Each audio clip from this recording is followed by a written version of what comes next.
Hi, I'm Marissa Lonick, host of the Mama Work It podcast, the show for working moms juggling mom life, work life, fill in the blank life. Each week, we talk real motherhood, real careers, and real strategies to help you thrive, not just survive the season you're in. If you're managing meetings, meltdowns, and big goals, this podcast was made for you. Tune in wherever you catch your podcasts. Today, I'm telling you my own story and experience with chronic stress and how I've been working to get out of it. Let's go. Hi, I'm Jessica Valant, a physical therapist and Pilates teacher, and I want to bring science-based knowledge, empathy, courage, support, love, and hopefully some fun to the journeys we have with our bodies. There is hope and strength in your body, and my goal is to help you find it. Hi, welcome back to Meet Your Body. I am so excited to have you here today. We are talking about chronic stress, and I have told you snippets of this story quite a bit in different episodes and in different places, but I thought it was time that we put it all down in one place. So after you listen to this episode, make sure you go back and listen to episode 6 sometime soon, because in that one I talk a lot about stress and anxiety and the power of movement and how important movement can be with those two issues going on. So definitely go back and listen to episode 6 where I talk about that. Today, like I said, I'm going to dive into kind of my story a little bit because I have a feeling you might be listening and hear some familiar things that I mentioned. You might be able to even say, oh, that sounds just like me. I think so many of us are in this place, and I have really noticed, to be honest, I think it was yesterday, I was on a walk and felt this sense of kind of calm and peace that I haven't felt in a really long time. And it hit me, wow, I think some of the work that I've been doing for a while now might finally kind of be culminating and coming together. And so that really kind of motivated me to talk to you all about it today. So let's dive in. So I would not say at all that I was a particularly nervous or stressed kid or have that in my history. I've always been a really optimistic person. I've always chosen to look on the bright side. For a long time, my belief was everything happens for a reason. Things turn out for the best. I definitely lived in that place. So I was definitely that glass half full kind of person. And I also happened to be the firstborn and the oldest girl, the oldest daughter, which we know can lead to definitely what I was, which was an overachiever. I was an overachiever 10 times over. I wanted to do it all. I wanted to be the best, and if not the best, definitely in the top 10%. I was a people pleaser. I did it to please people, to try to have value for sure. Looking back, I can say all of those things. I graduated high school when I was 17 years old. I graduated college when I was 20 years old, and I went straight to physical therapy school. I knew what I wanted to do. I knew what I wanted to be, and I wanted to get it done. And I graduated when I was 21 years old out into the world. So again, looking back, I can say I put a lot of pressure on myself to, and I'm saying this in air quotes, to be good, to be a good person, to be recognized, to be seen as responsible, to be seen as doing the right thing, to help people. I put a lot of pressure on myself to do that. And I even remember one moment in college crying in a stairwell because I had applied to physical therapy school. And I got probably my lowest grade. It was like a B- or a C+ I got on a test in college. And I was sure that meant I was never going to PT school. I was sure that meant it was done. I had failed. I remember bawling in the stairwell, and that being a really, really big, real fear for me. So that was kind of my history. But again, I would never say it was nervous or stressed. It was just a lot of pressure I think I put on myself to do those things, to do a lot of things, and to do them really well. But I worked well with that stress. So kind of before I move on to the next place, I do think it's important that we kind of talk about the difference between stress and even chronic stress and anxiety. So stress, when we feel stress, it's actually an adequate response to stressors that are happening in our life. And typically that's going to be more short term, and it happens in response to a specific stressor. So let's say you're moving, right? You're getting your home ready to move. You have a big project due at work. You have something big for school. You're applying for school. So many things can cause that kind of stress. But typically that's going to be short term. It has a beginning and an end, and it goes away when the stressor goes away. And some of us, like me, actually do work really well under that kind of short term stress. I am that person you want on your team in a crisis. I can make a list. I can prioritize. I know what needs to be done, when it needs to be done. And so I kind of can work fairly well under that short-term stress and pressure, which is what I think I really relied on for a very long time. And so that's stress. And again, it's very adequate. It's an adequate response to a stressor happening in our life.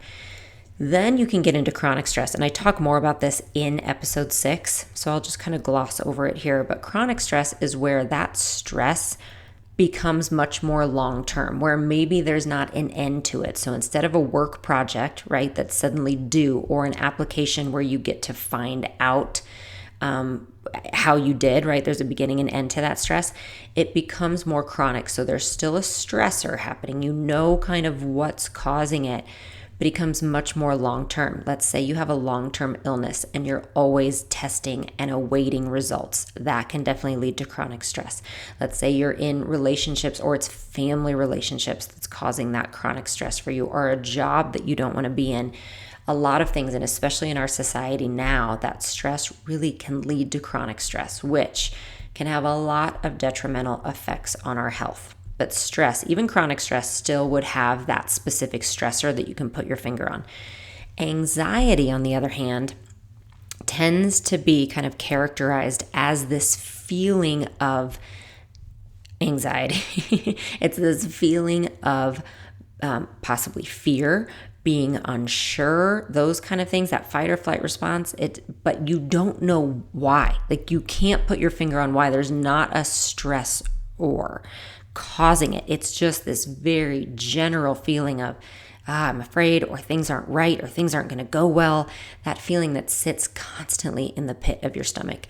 So that would be anxiety. So I thought it was good for us to kind of cover what that is. But again, going back to who I was then and what I was going through, it really was more about kind of that overachiever status. And it was stress. So I was having an adequate response to a lot of stress that I was putting on myself. But I was getting through it, and I was having good results. So I didn't see any need to change. And then all of this came to a head in my early 20s. So like I said, I graduated from PT school. I got my first job. Quickly, I was hired into another job where they told me right away I was the youngest person they'd ever hired. They did not think they would hire me. They didn't think I was qualified, but I came in for an interview, and they wanted to check me out because they thought I would actually do a good job. So already I had that pressure going into this pretty intense job. I was going through a lot of personal stress at the time, a lot of things happening in my life.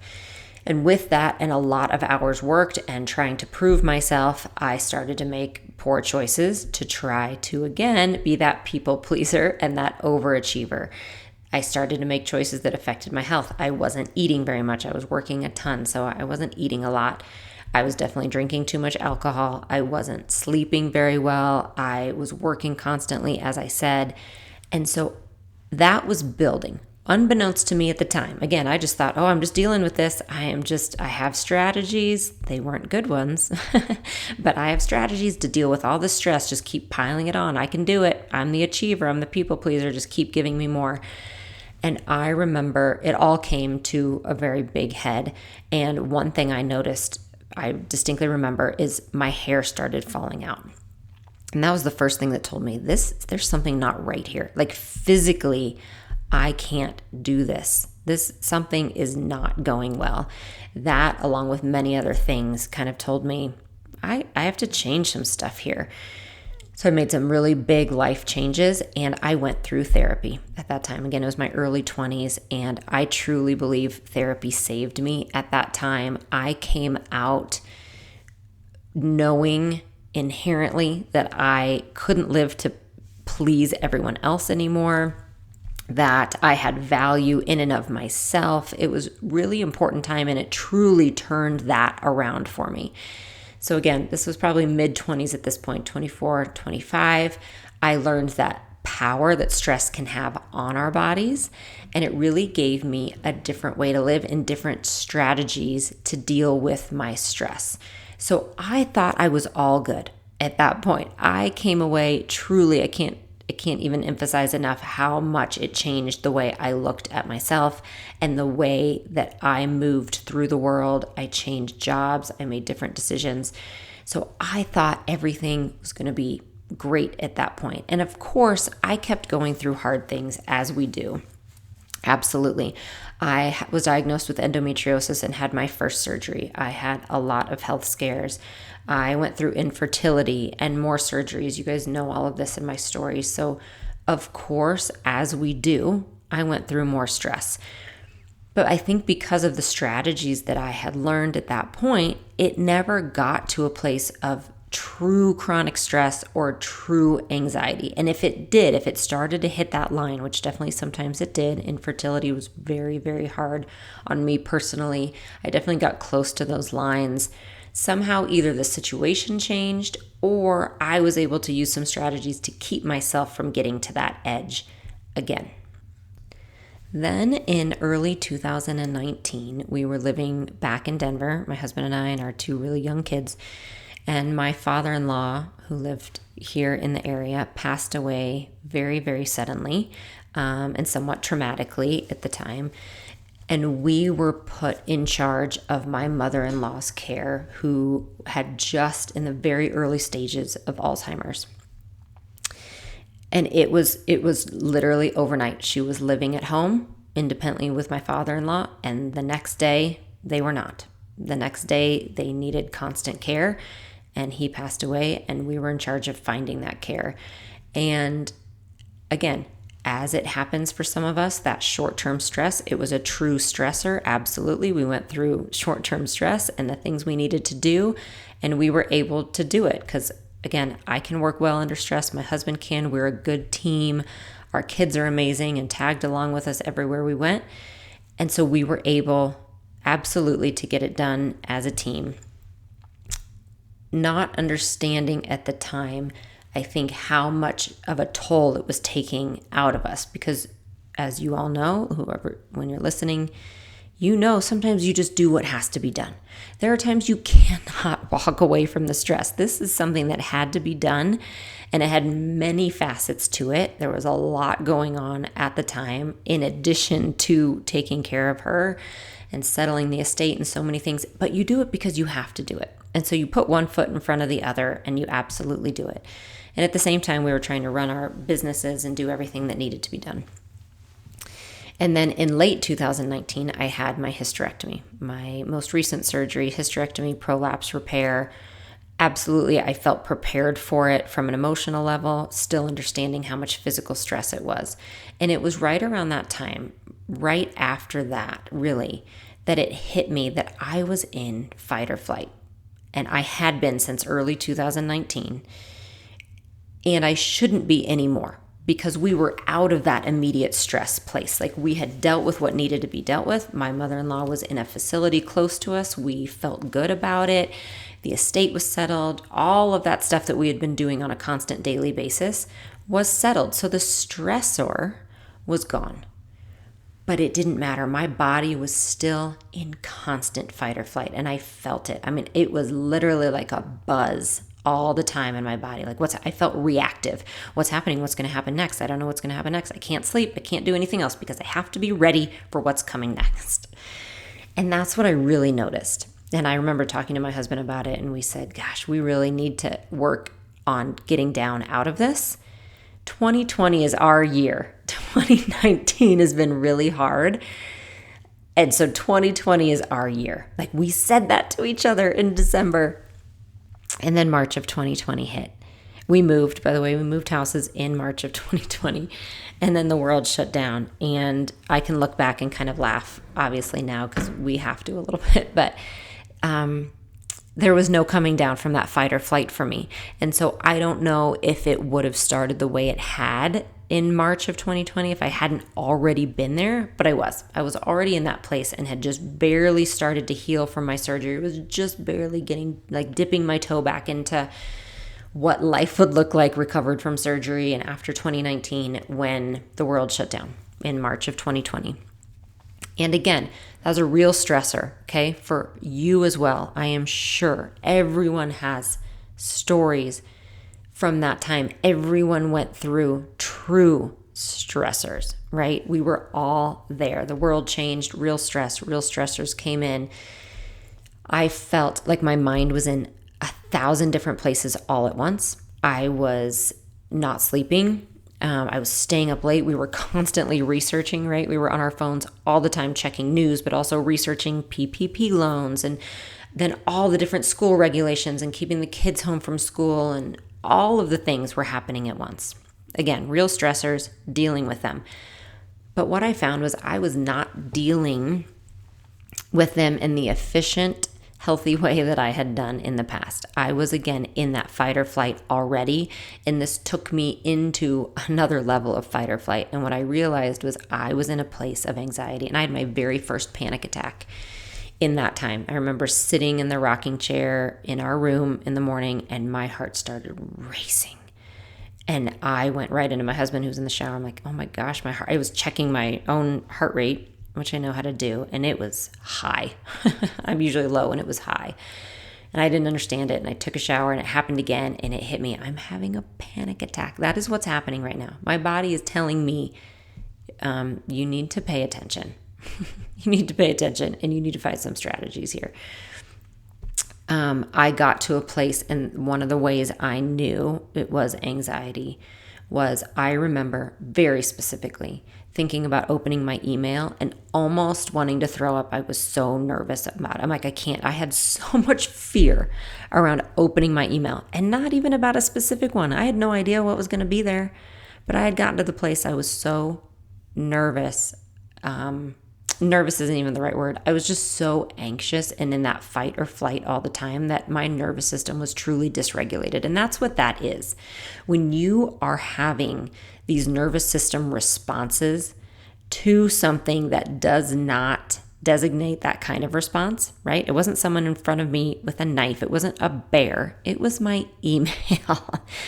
If that was causing the same response in me, truly, and I can tell you right now, I would probably have been less anxious if a bear was in front of me, because I know what to do about that. I have some strategies. I can figure that out, but I didn't about this email stuff and how to live in a world that I didn't understand. And I'm sorry, I'm on a tangent, but it was a truly hard place for me personally. And that's what I felt. So I had gone into this place of anxiety, meaning I couldn't even put my finger on it anymore. Yes, it was all these things built up, but there wasn't one specific thing. There wasn't one specific stressor. It was just all happening at once. And that's where I found myself. And to be honest, I could have kept living there because I would have. I absolutely would have, to, again, go back to kind of pleasing people, making people happy, taking care of things. I would have stayed there and kept fighting through it. But I think something in me realized I just couldn't anymore. I absolutely couldn't. I didn't know where my health was going to go if I kept fighting through that all the time. I didn't know where my health was going to go. I didn't know what kind of mom I was going to be anymore. And so I just knew that I had to make some changes because I couldn't be like that anymore. I just couldn't. I wasn't enjoying things. I wasn't having all this excitement in the future like I used to. I wasn't in a place of glass half full. I wasn't in a place of glass half empty either. I was truly in a place where I just didn't care what the glass was. And that, or I was just scared of the glass. And that scared me, I think, because that's not me. Wherever I had gone to a place of, again, dysregulated nervous system, anxious all the time, I didn't like that. I didn't like how that felt. So I wanted to do some things about it. And that's where I was in the very end, I'd say around December of 2021, where I was making my goals for 2022. And my biggest goal was just to change that, to do what I needed to do. And I made a decision that needed to change. And from there, it has become a very, very purposeful, specific goal with very, very purposeful steps to get out of that place, because I knew it wasn't overnight. It was going to take time and it was going to take work on my part. And again, I told you kind of where I was yesterday, that I feel those clouds parting. And I want to be clear. I feel like some of the visualizations I'm saying sound like depression, which is a true clinical diagnosis. So I am not glossing over that, because I truly know that is not where I was. And so I don't want to try to compare my situation to that whatsoever. I am saying from me personally, I was in a place of chronic stress and anxiety. And that was one of the ways it was manifesting, was again, just feeling kind of like clouds all the time, but anxious in the clouds all the time. And so the fact that has parted, that I can open my email and feel completely fine now, it's such a good feeling. And I'm still working on a lot of these pieces, because I don't want to go back there, because I know I could. Like, I know enough about myself, and I've done enough work now to know that it is something I have to talk myself back from a lot. And why? I don't know. I don't know necessarily why I am this way, but that's where I am. So I want to keep talking myself out of that anxiety place. So I'm going to tell you a few of the things that I have done that have helped me personally, just to see if they possibly help you. But again, I thought sharing my story hopefully can help others out there who might be feeling the same. And there's one other thing I want to talk about first before I tell you the things I did, is I am not going to talk about therapy, because again, I'm not qualified to talk about therapy, but I will say back in my early 20s, I truly believe therapy helped save my life. And I didn't go that route this time, simply because I wanted to try the strategies I had already been taught in therapy first. It just logistically made more sense to me. And again, I had been through therapy, so I wanted to use some of those strategies. But it was absolutely top on my list. If my own strategies weren't going to help me get there, I was ready to get into therapy. So if you are in that place, I highly recommend therapy if it's something that makes sense for you. And I always will absolutely talk about the benefits that therapy can have in our lives. All right, so here are some of the steps that I have taken to help get me out of that place of chronic stress, out of that place of constant anxiety, and that really, I think a lot of it in the terms of dysregulated nervous system. Because for me, it really did feel like constant fight or flight. That's the part that I feel like with the anxiety, it's still going to be with me. It's my personality a little bit to go there. So I can talk, again, I can get myself out of that place. And I have a lot of strategies for that. It really was that dysregulated nervous system that took me to a place of, all right, I have to fix this, that constant fight or flight. So the first thing I did was just made the decision that something needed to be done. And that doesn't mean you decide and it's gone. No, it doesn't work that way. But by making the decision, it means that I was acknowledging that it was something that was going on and that I was going to put my energy towards figuring it out. So I truly believe we have to make a conscious decision.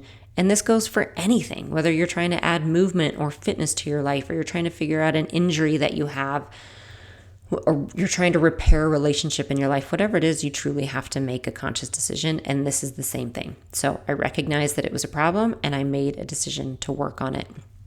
And then my very first goal that I wrote down for 2022, and I told you I was doing my goals, was that I wanted to laugh more. That's what I wanted. It was again, I wouldn't say it's an easy goal, but it seems more that we would write, oh, I want to feel joy. I want to do all that. I just wanted to laugh more. I just wanted to laugh. I had been just in such a place of, I think, seriousness, even since early 2019, like, I have to fix this, I have to fix this, I have to fix this. And then into 2020, I have to fix this. I have to do right by my kids, and I have to do right by my members and my business and my husband and my parents and my mother-in-law. I want to do everything that I can to make this as good as I can for everybody else. And it was just a real place of seriousness. And I had really gotten into a lot of podcasts and a lot of things around that just felt very big and very heavy. And I needed that. Okay. I needed to learn and I needed to be that person. Absolutely. There was a lot that was learned during that time that I needed. And I realized I wanted to laugh. I wanted to step a little bit away from that and give myself a break and just laugh. So I literally found, I think, 1 or 2 TV shows for my husband and I to try out and watch, and 1 podcast that I was going to start listening to for that reason alone. Like, I gave myself permission to listen to a podcast that wasn't teaching me something. Because somehow I felt like, and that's a whole other podcast, I guess, but I felt like every minute of my day needed to be productive. And somehow I felt that listening to a podcast that was just funny wasn't productive. And I decided I was going to let that go. I was going to completely let that idea go that I wasn't being productive because laughing was important. And it was awesome. There was 1 episode I listened to 3 times because it made me laugh so hard. So that for me was one thing. I just made a decision to laugh. That's what I wanted. I think another important thing, the next step really, and you don't have to do these in order, I'm just saying them kind of how they came to me, is recognizing what the stressors are for you. Okay. You can't always change them, but having an awareness of the stressors in your life is important. Just having that awareness. Again, you can't always change them. If it's family members or you're caretaking, or if it's your job, you can't always change them. But by putting some awareness on, oh, that's actually causing me stress, right? Like, I know when I'm short with my kids, when I lose patience with my kids, 99 times out of 100, it's actually not something they did in that moment.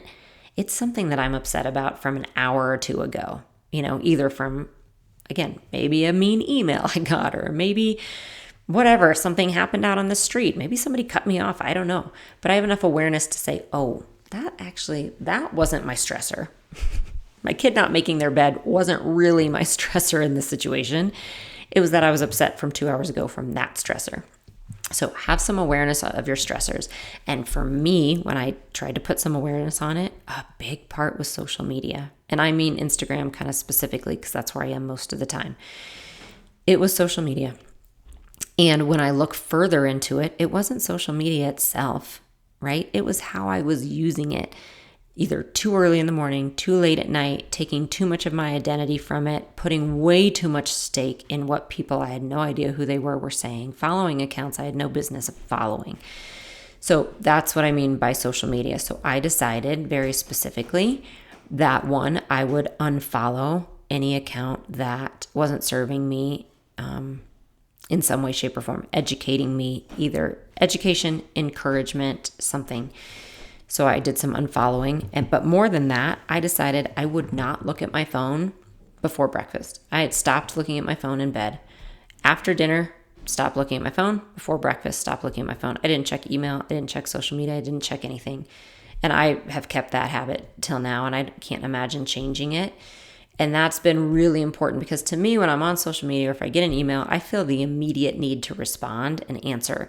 And this happened recently. I checked my email and I shouldn't have, but I checked my email and it was, again, kind of a rude email. That's okay. It happens. No big deal. But I had this really big upset response to it. I'm like, I have to answer right now and I have to set the record straight. And my kids needed breakfast. Like, it wasn't fair to my kids. They don't need me in that state. It wasn't fair to me because I felt like I needed to do everything at once. And it wasn't fair to the person I was responding to because I was probably being short with them when all I had to do was wait an hour or 2.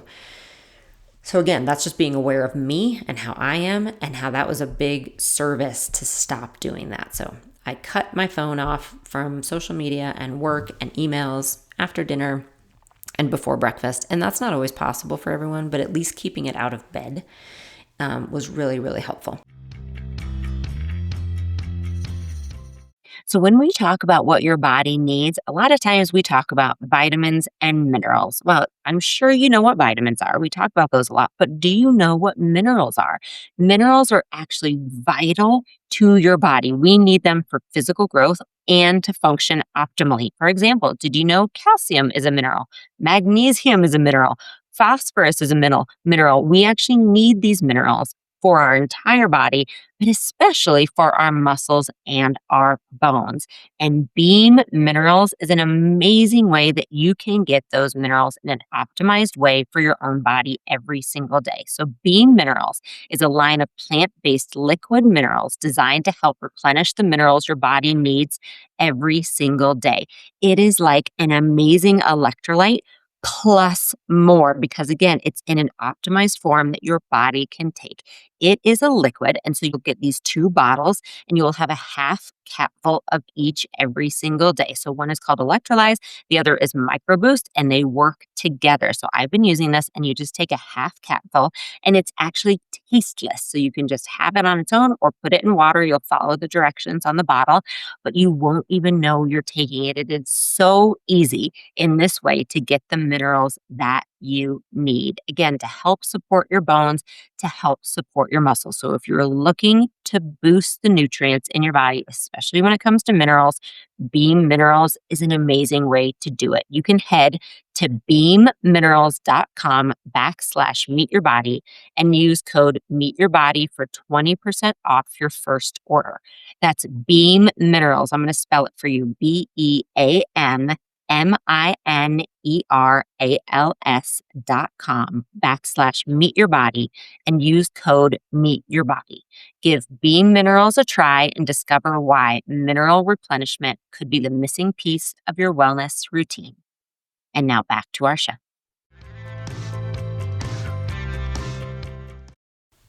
So the next thing I did was I committed to more walking outside and getting fresh air. And you all know how important walks are to me. I've talked about it all the time. We just have a walking challenge in Unlimited right now. But again, committing to that time and knowing it's okay if I'm not productive, I need to get outside and walk.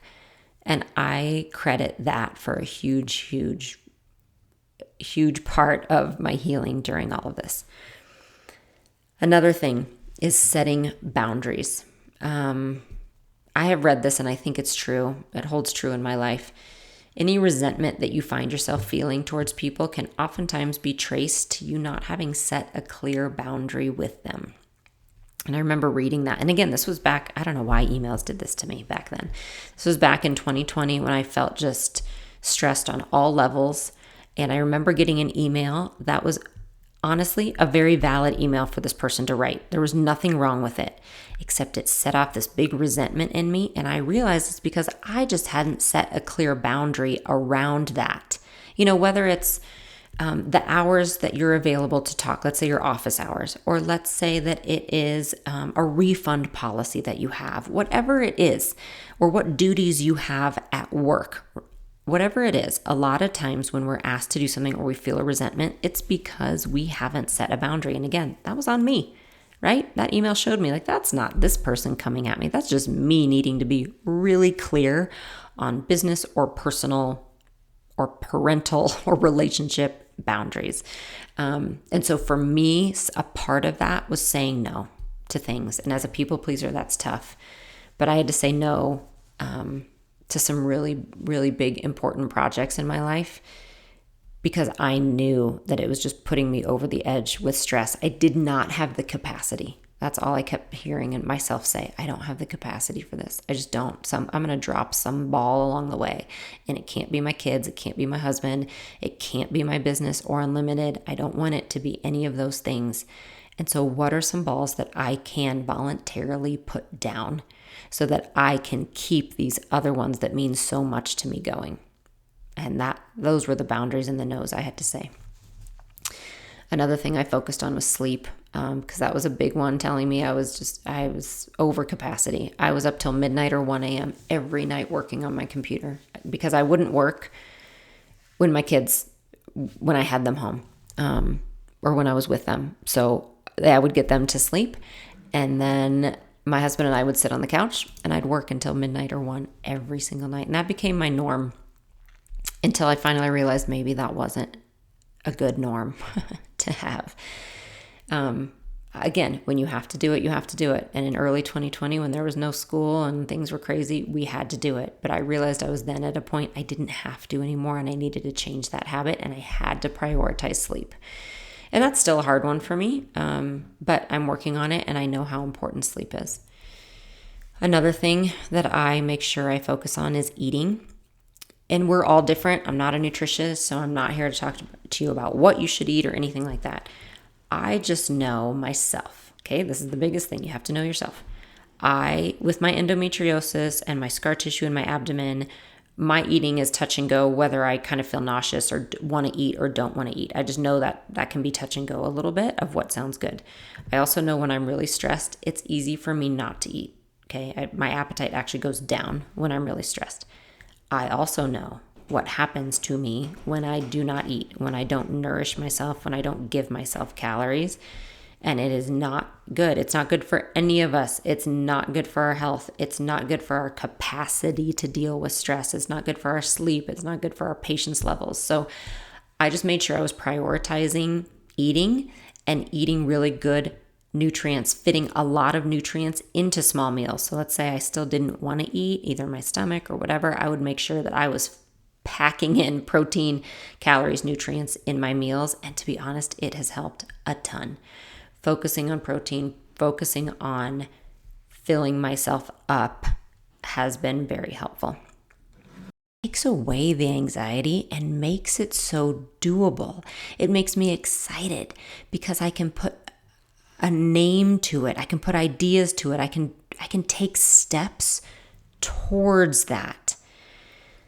So that is a part that I have really noticed that has helped me. And again, it's a constant work in progress because my job is online and I'm always online, and it's hard not to want to take all of that. And so I'm always working on it and looking on just how it affects me and how I can help and contribute, make contributions to the world. How can I do that in a way that is going to be the most helpful and also fits in the capacity I have so I can continue to do it?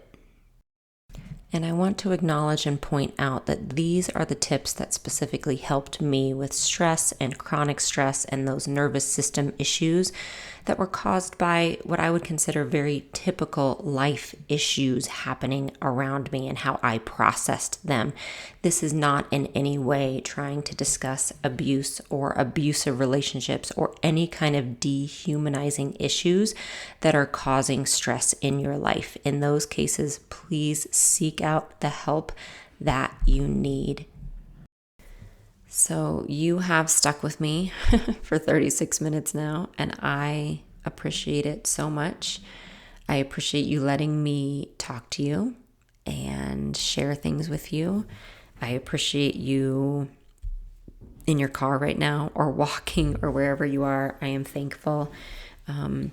We're all in this together, and I truly believe that. When I say community, I believe that we are. I also believe we need to help take care of ourselves in order to be able to take care of anyone else out there.